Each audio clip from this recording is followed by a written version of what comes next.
Creo que hemos venido para estar contentos, alegres en este sábado precioso.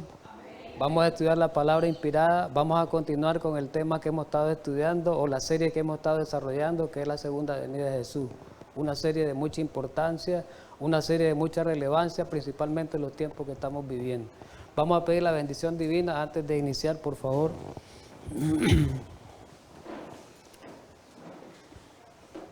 Gracias, mi querido y amante Padre Celestial, porque aquí está tu pueblo, lo has traído a escuchar tus ricas y grandes bendiciones a través de tu palabra.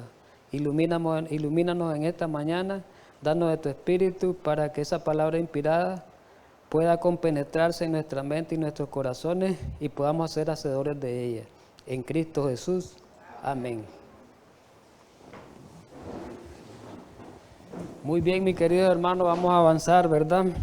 Siempre el tiempo es el enemigo principal en las cosas espirituales. Cuando estudiamos un tema que es de mucha trascendencia, de mucha relevancia, el tiempo se hace corto y a veces amerita más tiempo un tema, pero a veces no lo podemos desarrollar por el tiempo que tenemos nosotros ya determinado para el tema. Bien, vamos a continuar con esta serie. Hoy nos toca estudiar, quiero hacer mención de lo siguiente para algunos hermanos que no estuvieron aquí en los estudios anteriores y los hermanos que van a ver por primera vez en la televisión y en las redes sociales esta serie. El tema que vamos hoy es el tema 3. Ya desarrollamos el tema 1, ya desarrollamos el tema 2 y vamos al tema 3, las razones de la segunda venida de Jesús. Ya estudiamos la manera en que Cristo vendrá la semana pasada, muy importante ese tema.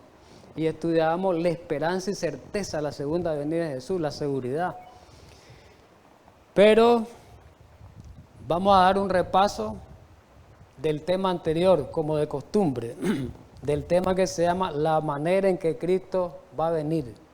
Es importante este repaso rápido y esa vez tocábamos varios aspectos acerca de la manera como Cristo va a venir, porque como estudiábamos en ese tema anterior, hay muchos errores en cuanto a determinar la manera en que Cristo vendrá. Hay muchos errores en el mundo religioso. Hay unos que dicen que viene en espíritu, hay otros que dicen que va a venir secreto, ¿verdad? Entonces, el tema pasado estudiábamos eso, ¿verdad? ¿Y qué mirábamos? Una de las características especiales de la manera como Cristo iba a venir era que su venida era personal y literal. Estudiamos uno de los versículos que mencionamos, fue Hechos capítulo 1, versículos del 9 al 11, donde dice que Cristo, así como Cristo se fue alzado arriba en cuerpo de carne y hueso, así va a venir en cuerpo de carne y hueso, no en espíritu. Jesús no va a venir en espíritu como predican algunos hermanos. Jesús viene, dice la Biblia, en cuerpo personal y literal, en cuerpo de carne y hueso, no en espíritu. Y un segundo aspecto que estudiábamos es que su venida va a ser visible. Estudiábamos varios pasajes. Uno de los pasajes importantes, estudiamos 1 Tesalonicenses 4, el 16 y 17, estudiamos Corintios 15, ¿verdad? Y decía ahí, estudiábamos San Mateo, también capítulo 24, mencionamos varios pasajes. Y dicen todos esos pasajes que la venida de Cristo va a ser visible. Y Apocalipsis 1:7 dice que todo ojo le verá. No va a venir secreto, no va a venir en rapto secreto, va a venir visible, porque la Biblia dice que todo ojo le verá, Apocalipsis 1:7. Es importante tener en mente eso. Y otra característica especial es que el regreso de Jesús será audible. ¿Qué quiere decir audible? Mucho ruido, mucho ruido. Dice que se sonará la trompeta, porque se tocará la trompeta, dice. Ustedes saben que el sonido de la trompeta es un ruido muy agudo. Entonces va a haber mucho ruido en el regreso de Jesús. No va a venir secreto ni invisible, como dicen algunos hermanos. Otro aspecto interesante era que estudiábamos, estamos repasando, que su venida iba a ser gloriosa y triunfante. Gloriosa, que estudiamos esa vez, con mucho brillo, con mucho deslumbre, y triunfante, con todos los ángeles del cielo viene Jesús, dice la sagrada palabra de Dios. Y su venida iba a ser repentina. Por eso algunos malinterpretan que la venida de Jesús como la venida del ladrón, porque dicen que Jesús va a venir escondido. No, cuando dice que va a venir como ladrón, estudiamos el sábado pasado, es que va a tomar por sorpresa a los que no estén preparados. Muy bien. Y lo último, que su venida va a ser cataclísmica. Cuando venga Jesús, dice que va a haber estruendo, el planeta va a temblar, las potestades de los cielos van a temblar y las potestades de la tierra también en la séptima plaga. Va a haber un gran terremoto cual nunca ha habido. Ese fue el repaso que hicimos la semana pasada. Vamos a estudiar el tema de hoy. El tema de hoy se llama razones de la segunda venida de Jesús. La pregunta es, ¿para qué va a venir Jesús? ¿Con qué propósito va a venir Jesús? Jesús va a venir con un propósito. Hay propósito mediante el cual va a venir Jesús. Jesús tiene propósito, Jesús tiene razones. Y la palabra de Dios muestra esas razones de la venida de Él, de la venida de nuestro Salvador. Vamos a ver algunas. Pero primero vamos a adentrarnos con esta introducción, introducirnos. Y dice que la segunda venida de Cristo afectará a dos grandes grupos en la humanidad. Solo dos grupos van a haber cuando venga Jesús. Solo dos grupos, no hay un tercer grupo. Por eso Jesús dijo claramente, recuerden, algunos que hemos estudiado la Biblia, que solo dos caminos hay. Y al final solo dos caminos. Hoy hay solo dos caminos. No hay un camino intermedio. Dos caminos nada más hay, no un camino intermedio. Por eso Jesús dijo, el que conmigo es, dice, recoge, pero el que no es con él va a desparramar, va a esparcir. Hay dos caminos, ¿verdad? El que está con el Salvador, el capitán, el comandante de las huestes angélicas y el otro comandante, que es el comandante de las huestes espirituales malignas, ¿verdad? De las potestades malignas, del diablo, Satanás y sus seguidores. En el final van a haber dos grupos también, cuando venga Jesús. Y miremos cuáles son esos dos grupos. Isaías 25:9 habla de esa profecía, de uno de los grupos. Y dice Isaías en visión 25:9, y se dirá en aquel día, ¿cuál día? El día que venga el Señor. He aquí, este es nuestro Dios. ¿Quién es nuestro Dios? Cristo, nuestro Redentor. Cristo que murió por nosotros. Le hemos esperado, dicen los que lo están esperando gozosos, dicen sus hijos, los fieles, los obedientes, le dicen, le hemos esperado, preparándonos para ese encuentro, y nos salvará este Jehová, Cristo Jesús, a quien hemos esperado. ¿Y cuál va a ser la reacción de ese grupo? Nos gozaremos, ojalá nos gocemos hoy, porque hoy no nos gozamos, y nos alegraremos en su salvación. Esa experiencia debemos de tener hoy para que la podamos tener allá. Si no estamos en esta experiencia, preocupémonos porque vamos a ocupar el otro lado, el otro lugar. Si las cosas espirituales no están ocupando hoy el primer orden, estamos mal y estamos equivocados. ¿Estamos claros? Vamos a un segundo grupo. ¿Quién lo describe? Apocalipsis 6 del 15 al 17. Y los reyes de la tierra, y los grandes, los ricos, los capitanes, los poderosos, y todos siervos, y todos libres.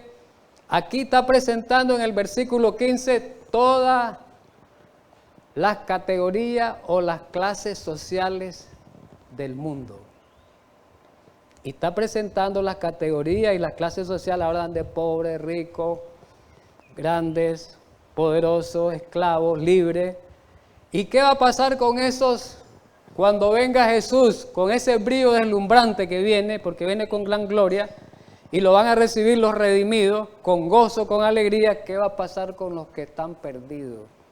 No se van a gozar, más bien van a huir de la presencia de Dios, dice. Se van a esconder de las cuevas y entre las peñas porque no soportan su presencia, no soportan el brillo.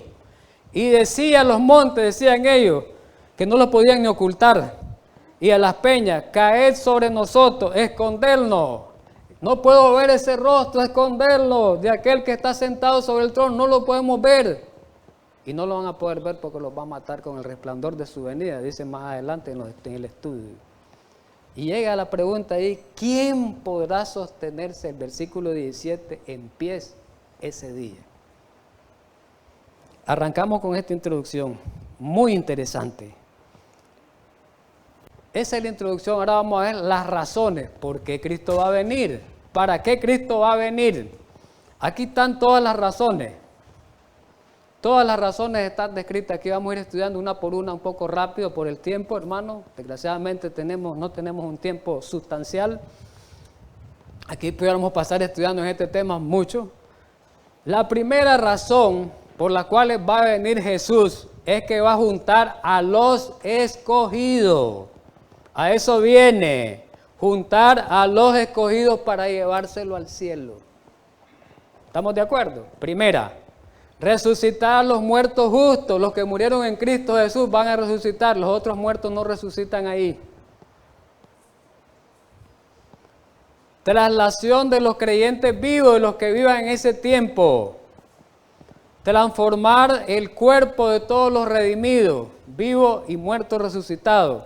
Destrucción de los impíos, cuando Cristo venga va a destruir a los impíos. El que se pierda va a ser destruido. El que no lo mató la plaga, lo va a matar el resplandor de su venida. Y la última, restaurar la tierra, porque la tierra tiene una maldición. La tierra está maldita. Esta tierra tiene que ser destruida. Dice 2 de Pedro 3:10 que va a ser quemada. Va a ser destruida esta tierra. Entonces Dios va a crear, hoy lo vamos en el estudio a ver, cielo nuevo y tierra nueva. Muy bien. La primera razón, juntar a los escogidos. Esa es una razón por la cual va a venir Jesús primordial. Juntar a los escogidos, reunirlos. Un aspecto importante del establecimiento del reino eterno de Cristo es la reunión de todos los redimidos. De todas las edades de estos 6,000 años nos vamos a encontrar. Con la era de los apóstoles, con la era de Moisés, con la era de Noé, con la era de los que vivieron en tiempo de la Edad Media, con todos ellos nos vamos a encontrar.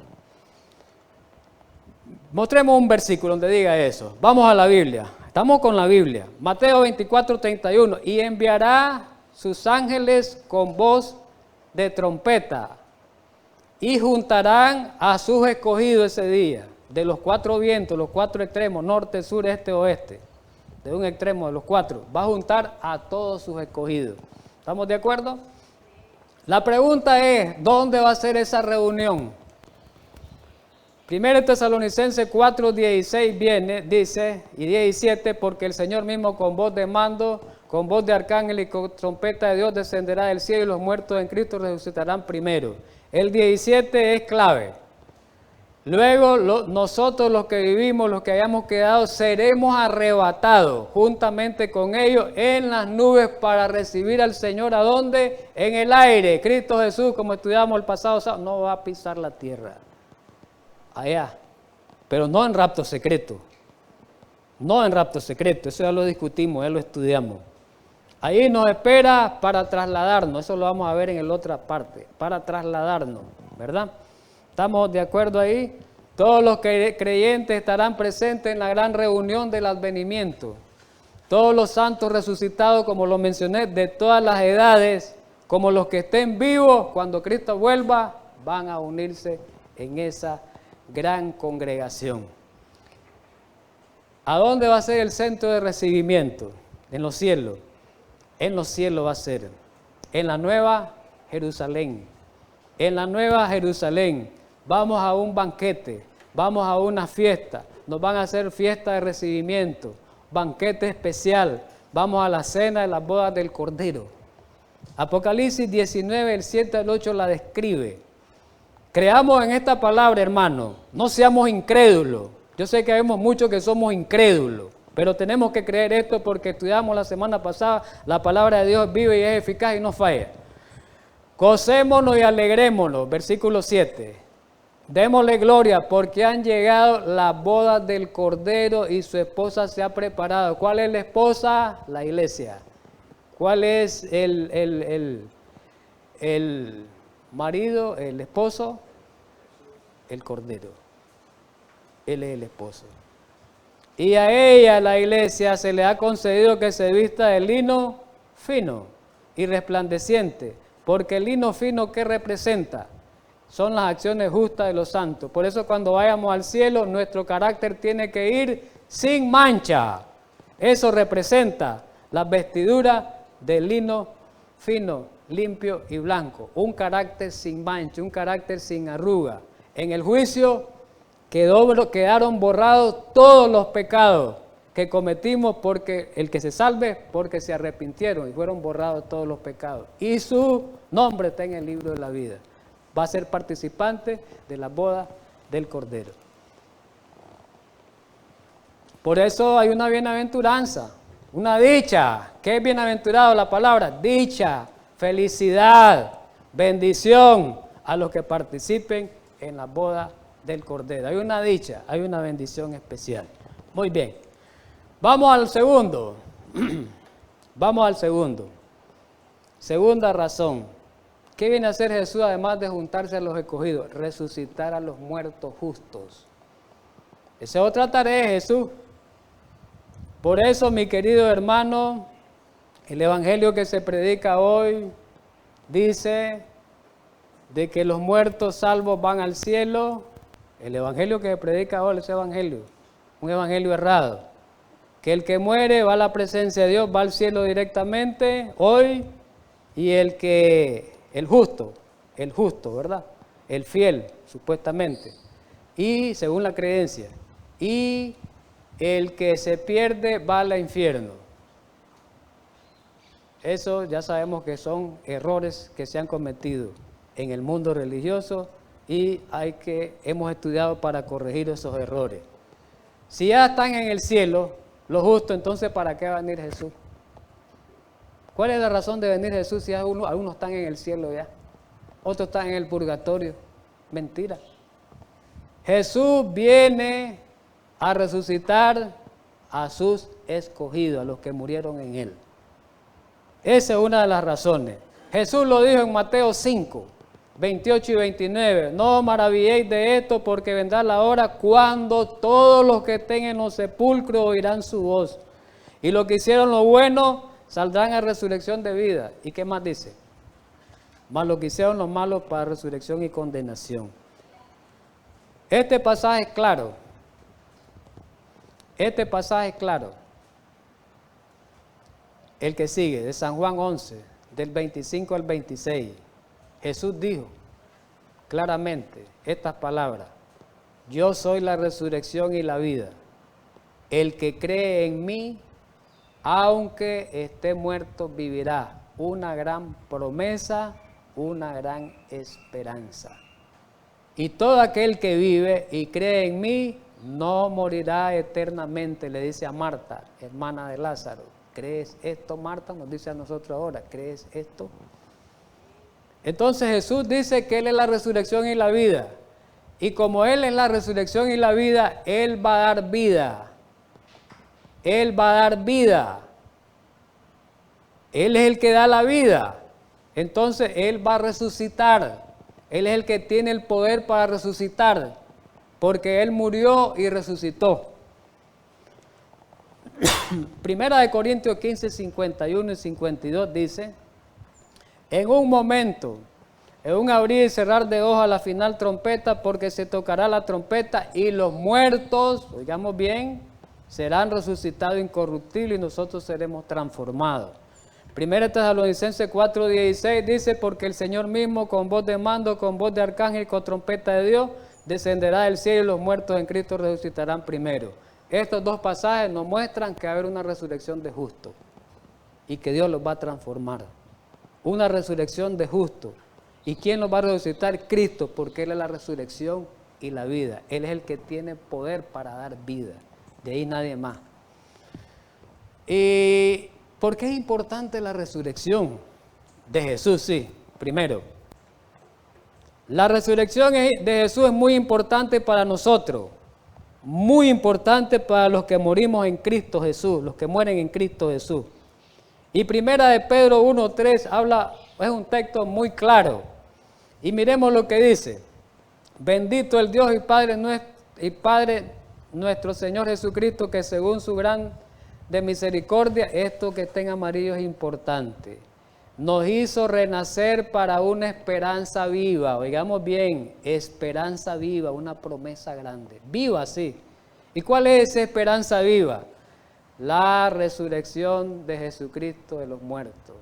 O sea, Cristo resucitó, Cristo murió, pero Cristo resucitó, y como Cristo resucitó, esa es una esperanza para mí. Y lo vamos a ver por qué es una esperanza para mí, por qué es una esperanza para usted, por qué es una esperanza para nosotros. Porque si Cristo, vamos a seguir, con Hebreos 2:14, para no adelantarme. Hebreos 2:14 dice algo claro. Así que por cuanto los hijos participan de carne y sangre, Él también participó de lo mismo, Jesús. Recordemos que Jesús se hizo hombre, Jesús se encarnó. Y así Jesús encarnado, así Jesús hecho hombre, ¿qué destruyó? La muerte. Destruyó al que tenía el poder del imperio de la muerte. ¿Quién es? Al diablo. Jesús venció al diablo con su muerte y con su resurrección, más bien. Y dice que por medio de la muerte destruyó al que tenía el imperio de la muerte. El diablo, ya sabemos que es el que nos tenía encarcelado a la humanidad en la muerte, el diablo. Pero Cristo vino a libertarnos. Él es el libertador, vino a liberarnos de esa cárcel que tenía el diablo, de ese imperio. Y por eso dice que la resurrección de Cristo nos enseña que la muerte fue vencida para siempre. Cristo resucitado es la garantía del futuro eterno de los redimidos que vamos a ser resucitados. Es la garantía. Y la Biblia dice, hagamos una pregunta. ¿Qué hubiera pasado si Cristo no hubiera resucitado? ¿Qué hubiera pasado si Cristo no hubiera resucitado? La Biblia contesta. Aquí tenemos los pasajes. La Biblia contesta. Primera de Corintios 15:14, del 16 al 18. Dice el 14, y si Cristo no resucitó, vana es entonces nuestra predicación, vana es también vuestra fe. Si Cristo no resucitó, ¿para qué predicar el evangelio? Porque el evangelio dice son buenas nuevas de salvación. Si Cristo no resucitó, ¿qué buenas nuevas van a haber? No hay esperanza. No hay esperanza de volver a vivir. Si Cristo no hubiera resucitado, no hubiera esperanza de volver a vivir. Porque dice el 16, porque si los muertos no resucitan, tampoco Cristo resucitó. Y si Cristo no resucitó, vuestra fe es vana y aún estáis en vuestros pecados. Entonces también los que durmieron en Cristo perecieron o perecerán. Así sería más bien. Quiere decir que si Cristo no hubiera resucitado, con la muerte se termina la existencia humana. Hasta ahí llegó. Seríamos como los animales. Que el animal muere, hasta ahí terminó. Nosotros no. Nosotros no. Tenemos una esperanza. Y es la garantía de esa esperanza, es Cristo Jesús, a través de su muerte primero y a través de su resurrección. ¿Estamos de acuerdo? Vamos al tercero. Tercera razón.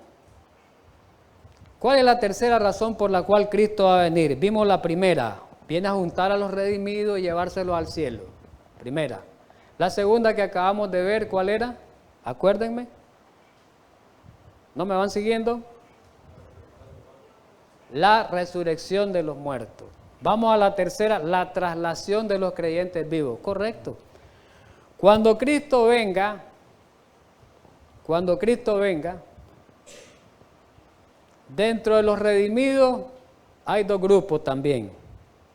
Los que estén vivos y los que Él resucite. Esos se van a juntar, que ya lo leímos.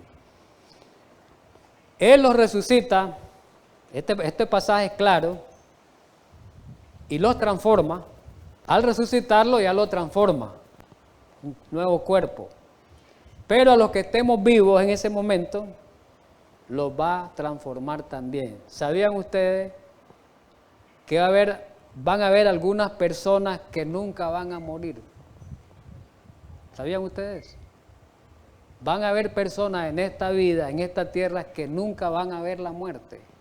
Esos van a ser los que se salven y estén vivos cuando Cristo venga. A ellos se les llama los 144,000. No van a ver muerte. Solo les va a transformar su cuerpo a inmortal. Ellos no van a pasar por muerte. Qué dicha es esa, ¿verdad, hermano? Pero tienen que pasar ellos por una gran tribulación. Tienen que pasar por la crisis más grande que ha habido en todas las edades. Tienen que pasar por las 7 plagas para llegar a ese tiempo. Va a ser muy difícil, muy duro. Vamos a leer el pasaje. Traslación de los creyentes vivos, o sea, cómo Dios va a trasladarlos allá a los cielos. 1 Tesalonicenses 4, 16 y 17, porque el Señor mismo con voz de mando, con voz de arcángel y con trompeta de Dios, repito el pasaje, descenderá del cielo y los muertos en Cristo resucitarán. Primero, a la séptima, a la última trompeta, al toque de la trompeta, los muertos resucitan. Primero, los muertos en Cristo. Después, luego dice Pablo, va el orden, aquí va el orden, luego los que hayamos quedado vivos, en ese momento seremos como arrebatados, juntamente con ellos en las nubes para recibir al Señor en el aire, y estaremos siempre con el Señor. Muy bien, la palabra clave aquí es arrebatado, y esta palabra ha causado mucho problema en el que estudiamos la semana pasada en el mundo religioso. De aquí se amparan los que creen en la doctrina del rapto secreto usando mal esta palabra. Ya lo estudiamos en el tema pasado. ¿Qué significa la palabra arrebatado? Tomado, trasladado con velocidad. Entonces ellos dicen, ve, porque la palabra arrebatado quiere decir raptado también, hermano. Claro que sí. Es como un sinónimo, raptado, arrebatado. Entonces dice, ves que ahí está la palabra, arrebatado es raptado, es verdad, pero no secreto. Porque arriba en el versículo 16 no dice que es secreto. Dice que con voz de mando y con voz de arcángel y con trompeta suscitarán, dice. Entonces, esa palabra arrebatado quiere decir trasladado. Tanto los muertos que resuciten, justo con los vivos que estén, justo en ese momento, van a ser transformados sus cuerpos y trasladados a los cielos. Eso quiere decir el pasaje. Vivo, ¿verdad? Ya vivo. El cuarto sería transformación de los justos, que ya lo hablamos un poquito, pero 1 Corintios 15, 51 y 54 lo describe. He aquí os digo un misterio, no todos dormiremos, pero todos seremos transformados. En un momento, en un abrir y cerrar de ojos. 52. A la final trompeta, oiga bien, a la final trompeta, porque se tocará la trompeta. Y los muertos, ¿cómo van a ser resucitados? Incorruptibles. Y los que estén vivos, ¿cómo van a ser? Seremos transformados. Porque es necesario, 53, que estos corruptibles se vistan de incorrupción. ¿Por qué corruptible? Se corrompe, termina. Eso quiere decir que termina este cuerpo, se deshace, es corruptible. ¿Ve? Pero Dios nos va a dar un cuerpo que no termine, un cuerpo que no se corrompa, un cuerpo, ¿entiendes? Eso es lo que nos va a dar Dios. Y eso va a ser la inmortalidad. La inmortalidad está prometida para los creyentes fieles en Cristo Jesús. La inmortalidad para el otro grupo es la destrucción eterna, lo contrario. Bien, hay una pregunta así, que se ha hecho uno y han hecho en el mundo religioso. Si los cuerpos de los redimidos serán transformados, ¿cómo nos vamos a reconocer en el cielo con los amigos y los familiares? Hay algunos que tienen conceptos errados sobre esto. Porque algunos dicen que no nos vamos a conocer. La Biblia dice que sí nos vamos a conocer. Y el consejo inspirado también nos dice que sí nos vamos a conocer. Pero ¿cómo es eso que nos vamos a conocer si nos va a transformar, nos va a dar otro cuerpo? ¿Cómo será eso? Vamos a la Biblia pues para encontrar respuesta. Primero, lo primero que tenemos que ver, porque Cristo es nuestras primicias. Dice 1 Corintios 15. Cristo es las primicias de la resurrección. Así como Cristo resucitó, nosotros también resucitamos. Entonces, para poder entender esto, tenemos que irnos a la resurrección de Cristo. Y la pregunta es, ¿con qué cuerpo resucitó Jesús? Con el cuerpo como resucitó Jesús, así también nosotros vamos a resucitar. Entonces, estudiemos primero cómo fue el cuerpo con el que resucitó Jesús, porque en base a ese cuerpo, así vamos a ser nosotros también. Filipenses 3, 20 y 21. Dice que nuestra ciudadanía está en los cielos, de donde también esperamos al Salvador, al Señor Jesucristo. Este pasaje 21 es clave. El cual transformará, aquí viene la transformación, el cuerpo de la humillación nuestra. Va a transformar este cuerpo de la humillación nuestra, ¿qué quiere decir? Cuerpo mortal. Va a transformarlo. Va a transformar este cuerpo mortal, va a deshacer esta carne mortal. ¿Para qué? ¿Qué le va a poner? Un cuerpo semejante al cuerpo de la gloria suya. Qué interesante es esto. Destruir este cuerpo y darme un cuerpo como el cuerpo de Jesús. Cuando Él resucitó, estamos hablando, ¿verdad? Como el cuerpo de Jesús, como hombre, como cuando Él resucitó. ¿Estamos de acuerdo? Y hay otro pasaje en 1 Juan 3:2 que va con él, con el que acabamos de leer. Como quien dice, tienen afinidad estos pasajes. Como quien dice que hay cierto paralelismo en estos pasajes. En la versión 60, igual que en las Biblias, las Américas, en muchas versiones lo describe de esta manera. Amados, ahora somos hijos de Dios, aún no se ha manifestado lo que habremos de ser, que es futuro.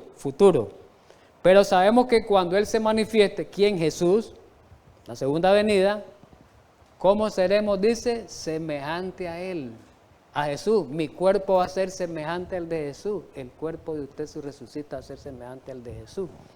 Porque le veremos como Él es, ¿verdad?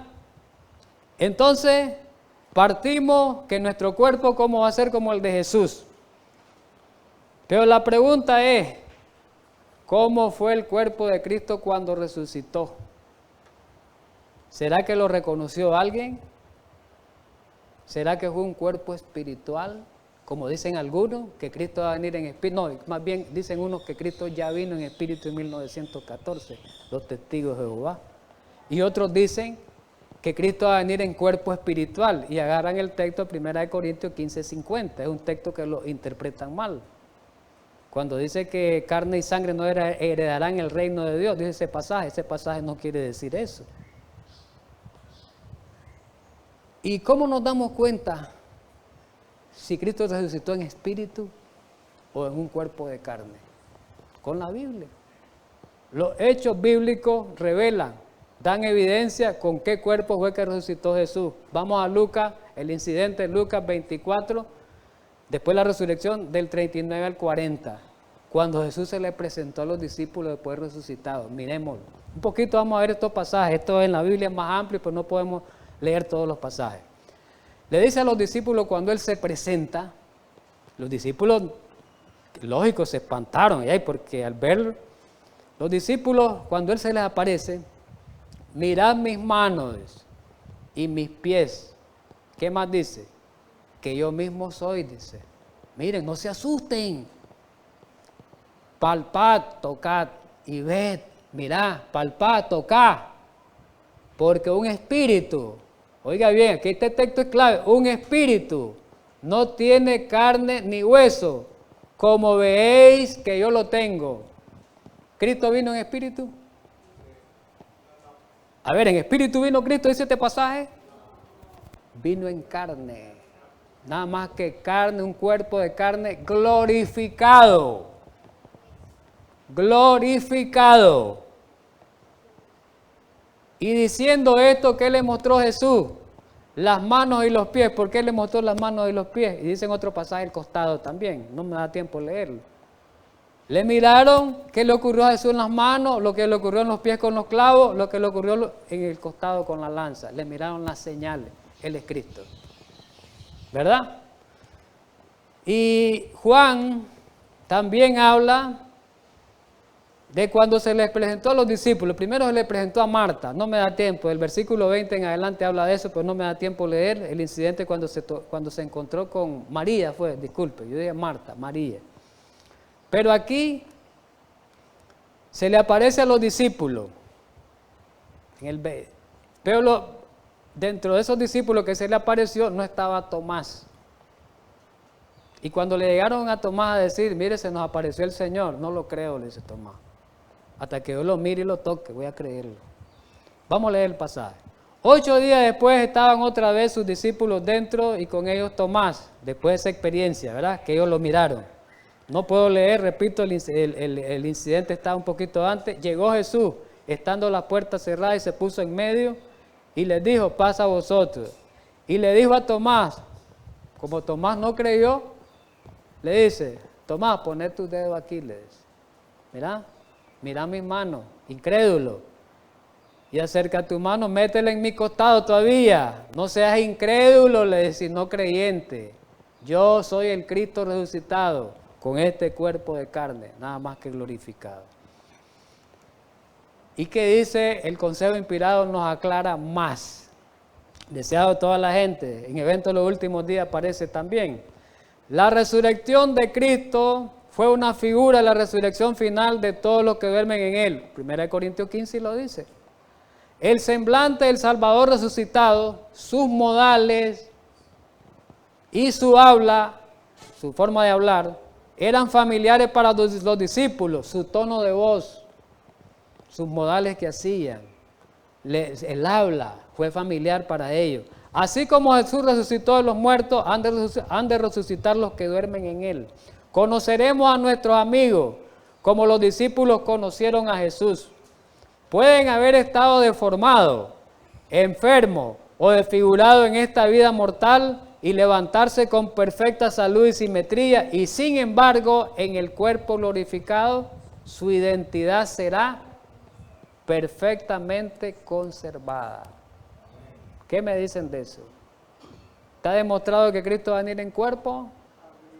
Y que nos vamos nosotros a reconocer con nuestros hermanos, con nuestros familiares, con los que hemos conocido. Otra razón. Cuando Cristo venga, viene a llevarse a su pueblo, juntarlo y llevárselo. Pero recordemos al principio del estudio, cuando Cristo venga van a haber 2 grupos de vivos, ¿se acuerdan? Vivos. 2 grupos de vivos, los que se van a alegrar, los que le están esperando, los creyentes fieles, los que le están esperando y se gozan con la presencia de Él. ¿Y cuáles? Los que se esconden, los impíos que se esconden de la presencia de Él. ¿Qué va a pasar con esos impíos, con esos que se perdieron, con esos que se esconden de la presencia de Él? Van a ser destruidos con el resplandor de su venida. Lo vamos a mostrar. Hebreos 21...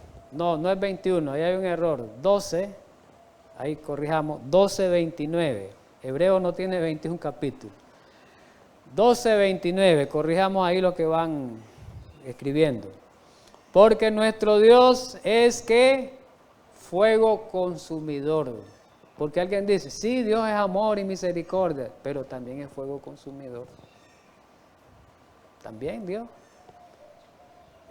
Y como fuego consumidor que es Dios, su presencia es fuego consumidor, su gloria es fuego consumidor.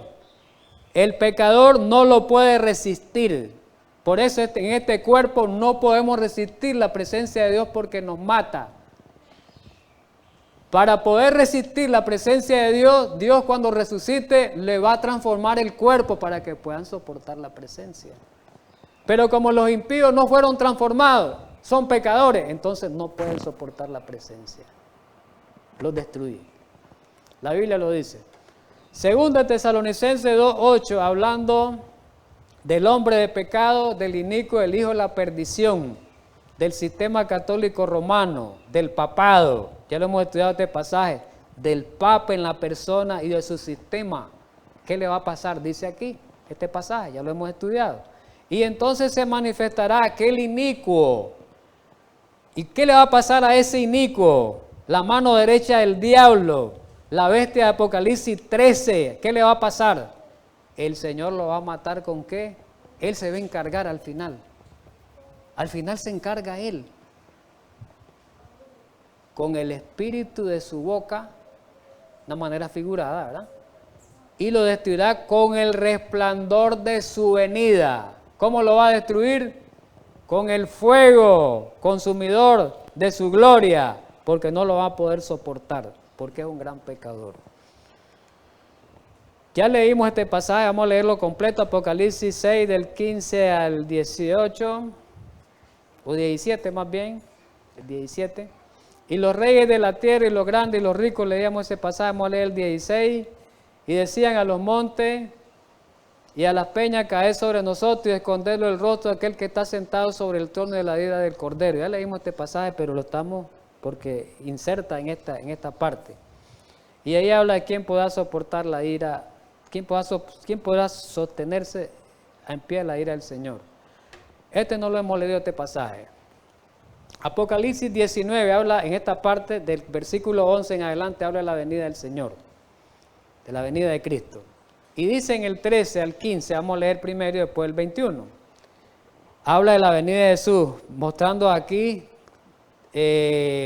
figura para representar cómo va a venir Jesús. Estaba vestido una ropa teñida de sangre y su nombre el Verbo de Dios. Ya sabemos que el Verbo en Juan dice que el Verbo era Cristo. Y los ejércitos celestiales vestidos de lino finísimo, blanco y limpio, dice el 14, le seguían en sus caballos blancos. El 15. Y de su boca sale una espada aguda para herir con ella las naciones. Y él la regirá con vara de hierro y él pisará el lagar del vino del furor y de la ira del Dios Todopoderoso. Versículo 21 es clave. Y los demás, los que estén vivos en ese tiempo, impíos, fueron muertos con la espada que salía de la boca del que montaba a caballo. No es una espada, le está el término figurado. Recordemos que Apocalipsis tiene muchos símbolos y hay que interpretar la parte simbólica. Hay muchas figuras, aquí se refiere, cuando usa el término de espada, ya sabemos que la espada es un arma de destrucción. Quiere decir que va a haber una destrucción, pero la destrucción Jesús, no van a venir los ángeles con espada a destruir. Jesús, con el resplandor de su presencia, Él nada va a hacer, solo el resplandor de su presencia va a destruir a los impíos. Pero Isaías 11, el 1 al 14 lo describe en el Antiguo Testamento también. Y aquí habla de Jesús.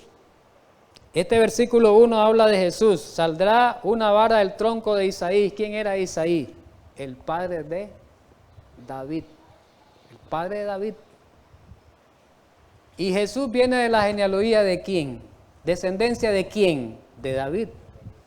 Entonces, saldrá una vara del tronco de Isaí y un vástago retoñará sus raíces y reposará sobre él el Espíritu de Jehová. ¿En quién iba a reposar el Espíritu de Jehová? A alguien que iba a ser descendiente de David. Alguien que iba a ser descendiente. Y aquí describe las características de ese alguien. Reposará el Espíritu de Jehová. ¿Qué más? Espíritu de sabiduría, espíritu de inteligencia, espíritu de consejo y de poder, espíritu de conocimiento y espíritu del temor de Jehová. ¿Quién es ese? Jesús. ¿Quién reúne todas esas características? Jesús. ¿Nadie más? Y le hará entender, el mismo Jesús, en el temor de Jehová. Esta es importante. Él es el juez. No juzgará, Jesús el único juez, no un hombre. Entonces aquí se describe a Jesús. No juzgará según la vista de sus ojos, ni arguirá por lo que oigan sus oídos, sino que juzgará, Cristo Jesús es, ¿verdad? Con justicia a los pobres, Cristo Jesús, característica de él, y arguirá con equidad a quien por los mansos de la tierra, y lo que viene es clave, y herirá la tierra, los impíos en ese momento, con la vara de su boca, el resplandor, y con el espíritu de sus labios, matará a quién, al impío. La Biblia es clara, Tanto en el Antiguo como en el Nuevo Testamento dice que con la venida de Jesús, los impíos, los que no se salven, van a ser destruidos con el resplandor de su venida. Vamos a la última, que es la restauración de la tierra. Así como la humanidad va a ser restaurada, los seres humanos vamos a ser restaurados de nuevo a imagen y semejanza de Dios, con la cual fuimos hechos, una semejanza perfecta. La tierra también, esta tierra va a ser restaurada. ¿Por qué va a ser restaurada la tierra? Porque la tierra está maldita. La tierra alcanzó la maldición por la desobediencia del pecado.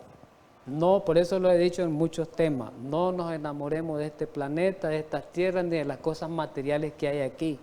Esto se va a acabar. Ya lo hemos leído. Muchos pasajes hemos leído que esto se va a acabar. No se enamoren de hacer esas casas, esas mansiones grandes, esos edificios grandes. La gente, pues, que lo hace por placer, ¿verdad? Todos esos edificios grandes, de esas ciudades grandes, todos esos van a ser destruidos, ¿verdad?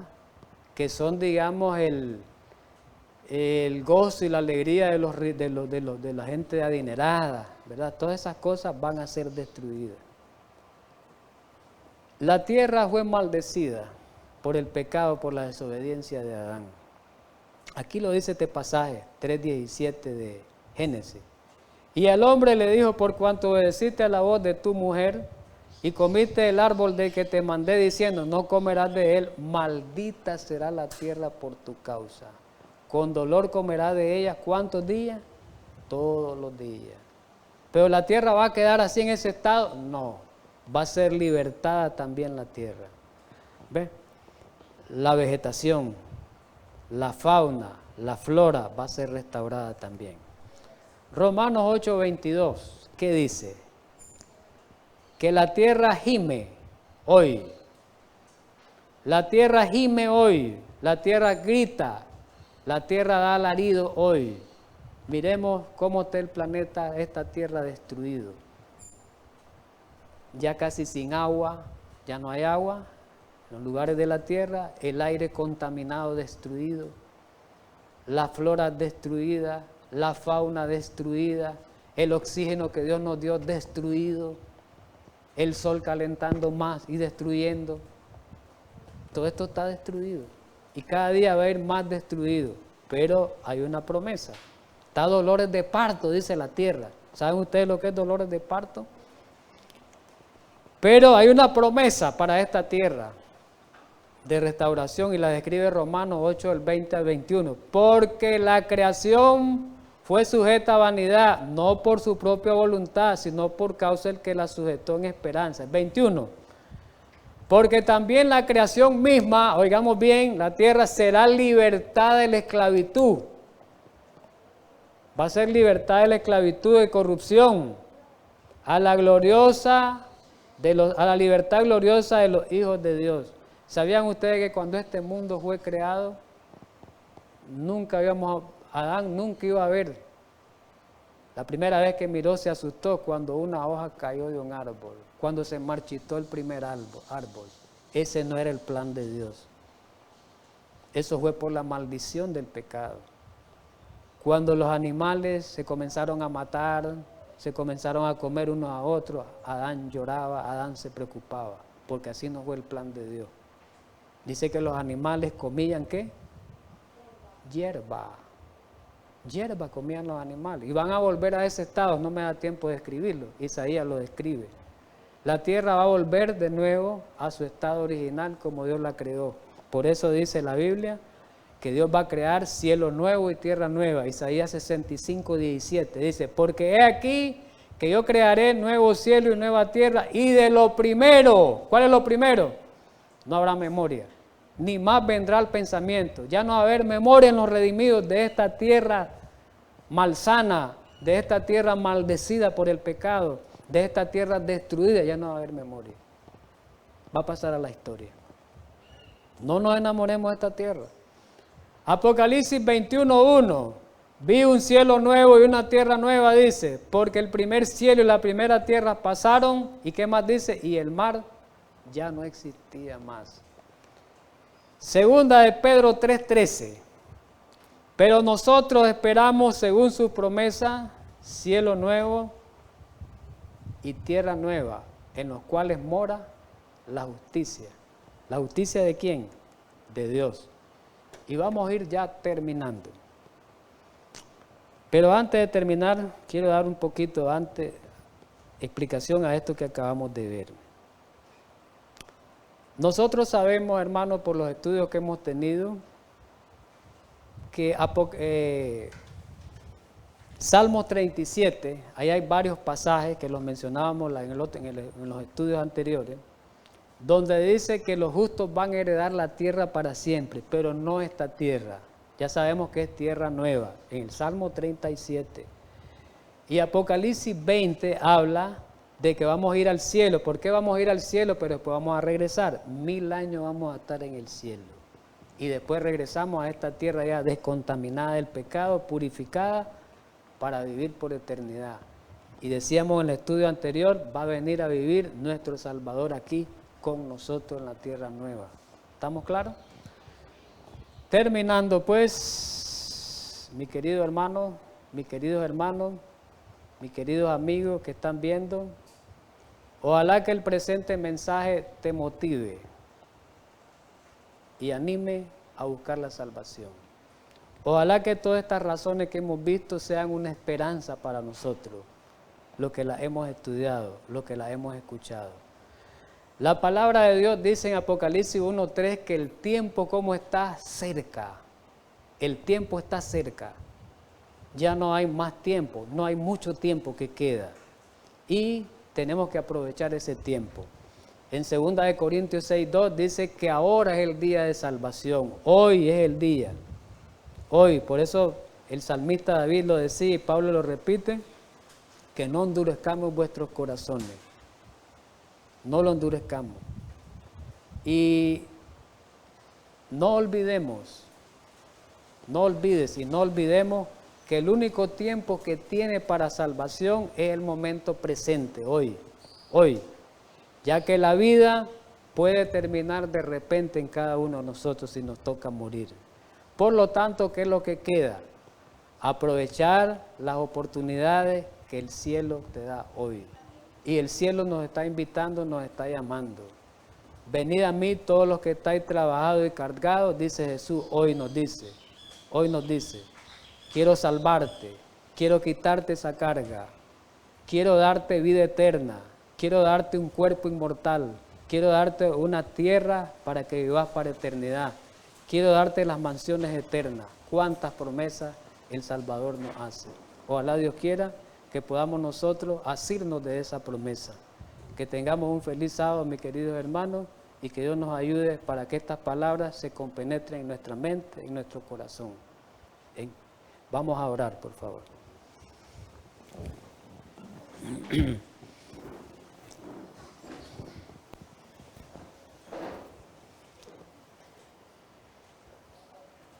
Querido y amante Padre Celestial, infinitamente gracias por habernos ayudado a estudiar tu palabra. Danos tu bendición, danos de tu ayuda siempre, danos ese aliento, ese ánimo que tanto necesitamos para que podamos alcanzar la salvación. Sabemos que tú nos puedes dar ese reposo espiritual que tanto necesitamos, que no lo han alcanzado nadie. Permite que el Espíritu Santo haga ese trabajo especial en cada uno de nosotros. En Cristo Jesús. Amén.